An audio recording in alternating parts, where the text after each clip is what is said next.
მოკლედ ყველაფერი მაქვს, კამერება, ფონები, მიკროფონები, განათებები, იდეები, რაც მთავარია, ძალიან ბევრი იდეა მაქვს, რომ ძალიან ბევრი კონტენტი გადავიღო. ერთადერთი რაც არ მაქვს, არის ყველაზე მთავარი, რომ ეს ყველაფერი მოგაწოდოთ თქვენ. ეს არის ინტერნეტი, ინტერნეტ არ მაქვს ძალიან დიდი პრობლემა. გადმოვედი ახალ დასახლებაში, რომელიც არის ცოტა მოშორებით მთაში. აქამდე დამოკიდებული ვიყავი 5G-ს ულიმიტო ინტერნეტზე, მაგრამ დღესდღეობით ეს ინტერნეტი ძალიან ცუდად მუშაობს აქ, იქინა გამომდინარე, რომ მიღება არის ძალიან ცუდი. ალტერნატივის ზემნა როცა დავიწყე, ერთ-ერთი ყველაზე კარგი არის ბოჭკოვანი ინტერნეტი და ყველაზე საიმედო, მაგრამ გერმანიაში პირველ რიგში, როგორც მოგეხსენებათ, ბიუროკრატია პირველ რიგში ძალიან რთული. ანუ წარმოიდგინე, უნდა ჩავიდე კიდევ სხვა ქალაქში მოშორებით, აქ არ არის როგორც საქართველოში დარეკავდა თქვა რეგისტრაციას გაევლი, გააფორმო კონტრაქტი, რომელიც ასევე ცალკე თავის ტკივილია, მაგალითად თუ შეიცვლი შემდეგ ისევ საცხოვრებელს ან რაიმე, უნდა გამოგზავნო ტექნიკოსი, რომ მოხდეს ადგილის აღწერა, დამუშავება, თვითონ უშუალოდ არა მხოლოდ ბიუროკრატია, პროცესები ძალიან გრძელვადიანი პერსპექტივაა. და ამ დროს გადავწყვიტე, რომ დავრეკო ზევით და გამოვიყენო ჩემი კონტაქტები. არ მოგესმათ, რეალურად მართლა ზევოთ შევეხმიანე ჩემს მეგობარს. ოპა, და გამომიგზავნა აი ესეთი მოწყობილობა. ეს არის ინტერნეტი, რომელიც არა მიწიდან მოგეპოვება კაბელების საშუალებით, არამედ ციდან მილიწამებში იღებს ინტერნეტს და გვაწოდებს უკან. აი ველოდებოდი ამ მომენტს, რომ გამეკეთებინა განყუთვა, ინსტალაცია და მიმოხილვა.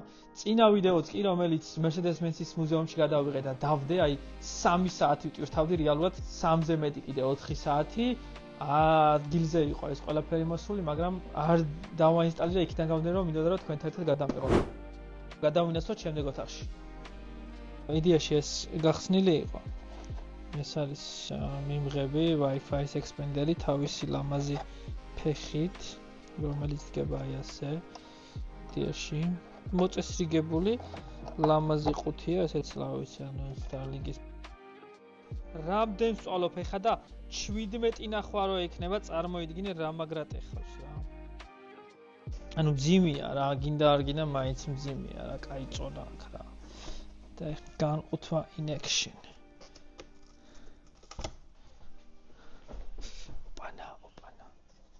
So we're going to like open it.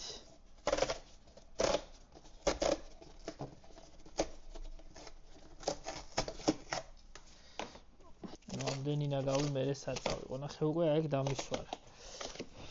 არა უშავს. მოკლედ გავხსენი Starlink-ის ყუთი, ესეთი კარგი კარდონისვე შემოსაფხრეწი ნაწილები ქონა, რითიც უშუალოდ გაიხსნა ყუთი.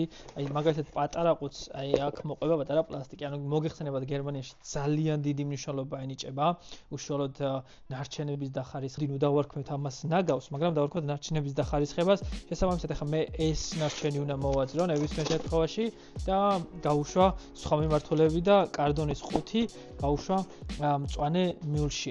ამ შემთხვევაში ამ კარდონს მაგალითად თუ ოდესმე დამჭირდა ამ კარდონის მოშორება, ეს ამ კარდონზე არ დამჭირდება დახარისხება პირდაპირ წავა მწვანე მიულში. იდეაში ეს Starlink-ის თეფში და მოწყობილება სრულად გამოვიწერე სერვისის მომსახურების თვიური საფასურის ხარჯზე, ანუ არ გადამიხდი ერთჯერადი თანხა არც მაგალითად ამ თეფშისთვის, არც Wi-Fi გამავრცელებლისთვის, ეს არის ყოველთვიური გადასახდელი, რომელიც უნდა გადავიხადო და იდეაში, სადაც გამოვწერე ეს Starlink-ის პროდუქტი, მაშინვე მომთხოვრო დავთანხმდებოდი იმოცემულობას, რომ როდესაც დავასრულებდი Starlink-თან თანამშრომლობას, უნდა დამებრუნებინა ისეთი, როგორიც არის.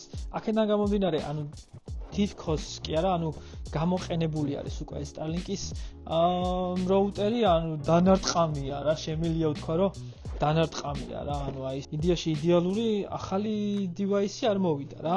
რამოდენიმე ადგილას აი აქ აქვს შენაჯახები და ცოტა ძრობილიც არის და ცოტა ჭუჭყიანიც არის რა, ეტყობა რომ იდეაში ჭუჭყიანია, მაგრამ მინდა ეძებს იდეაში ეს მოწყობილობა, ანუ თეფში მიმღები, რომელიც აგზავნის იღებს სიგნალს, უნდა გავაგდოთ გარეთ რა ქუჩაშია და შესაბამისად ახლა ქუჩაში გაგდებული როგორი მოწესრიგებული იქნება არ აქვს დიდი მნიშვნელობა, მაგრამ რა თქმა უნდა მე მოგვიანებით გავწმენდავთ ამას ლამაზად და დავაბრძანებთ გარეთ. ადაპტერი მოვიდა ამასთან ერთად, კაბელი მოვიდა, კიდე რა ვიცი, აი გრძელია რა, არ ვიცი რამდენი მეტრი იქნება, ალბათ შეიძლება 10 მეტრი იყოს რა დაახლოებით. რა 5 მეტრი მაინც რო იყოს, კარგი იქნება.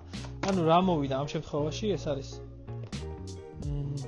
ფეხი დასამაგრებელი, თავისი ინსტრუმენტებით, კაბელები და თეფში. ანუ ეხლა რა უნდა ვქნათ? ანუ პირველ რიგში უნდა დავამონტაჟოთ თეფში, შევაერთოთ შევაერთოთ დენში, შემდეგ უკვე ჩვენი Wi-Fi-ის გამავრცელებელი დავაკავშიროთ ამ მოწყობილობას და ანუ სისტემა ავაწყო და შევხედოთ როგორ აიწყობა სისტემა, ოკეი?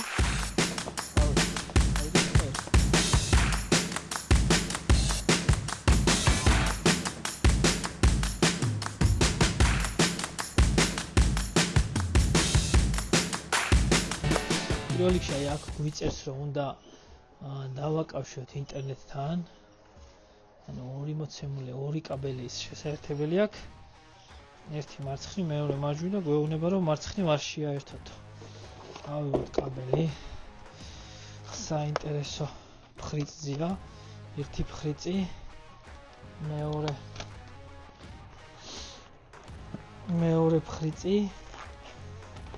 ფხრიცი. კაბელი. ზოგადად ის იქნება, მაგრამ ნახოთ თქო.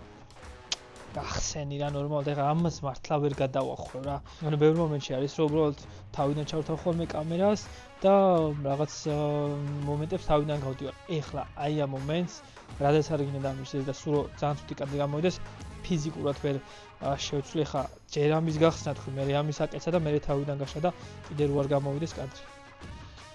მაგრამ საწოლებელი კი ამ სხვების შეცდომაზე ისწავლეო, აი ეს მომენტი ნამდვილად გასათვალისწინებელია. შემდგომში თქვენ რო გახსნით ამ ყუთს, შეეცადეთ რომ აი ეს კაბელი მარტივად, აკურატულად ამოიღოთ, აკურატულად გაშალოთ, რომ აი ესე არ მოგიწიოთ წვალება.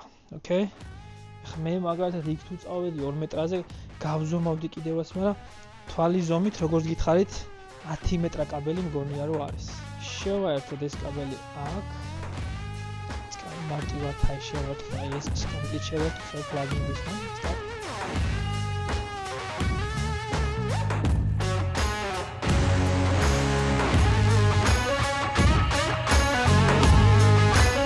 წავიდეთ, ანუ ეს ლოკაცია ხა სადაც განვათავსე Starlink-ი ძალიან ცუდია. შესაბამისად ვთხოვს აპლიკაცია რომ უფრო უკეთეს ადგილას განვათავსო, სადაც უფრო მეტი ხილვადობა იქნება. ხა იდეაში რომ მიხედა ისეთ საინტერესო არაფერი ლოკაცია არ არის, მაგრამ აი ფიქრობ რა დავაყენო.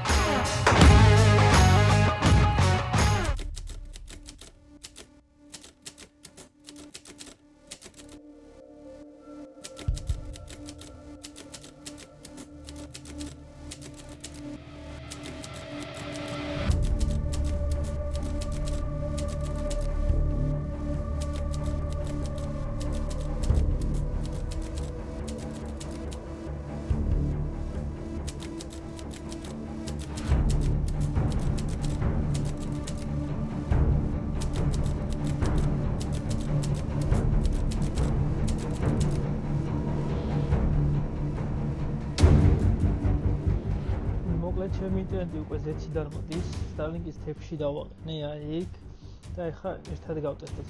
იქიდან გამომდინარე რომ აი ტყეში ვარ და მთებით ვარ გარშემორტყმული. საერთოდ ანუ ტელეფონს ხომ მიღება არ ქონა საერთოდ და უშუალოდ რომელიმე პროვაიდერის შემოყვანა ძალიან რთული იყო. აქედან გამომდინარე გამოვიწერე Starlink-ის ინტერნეტი. და ეხლა ერთად დავტესტოთ.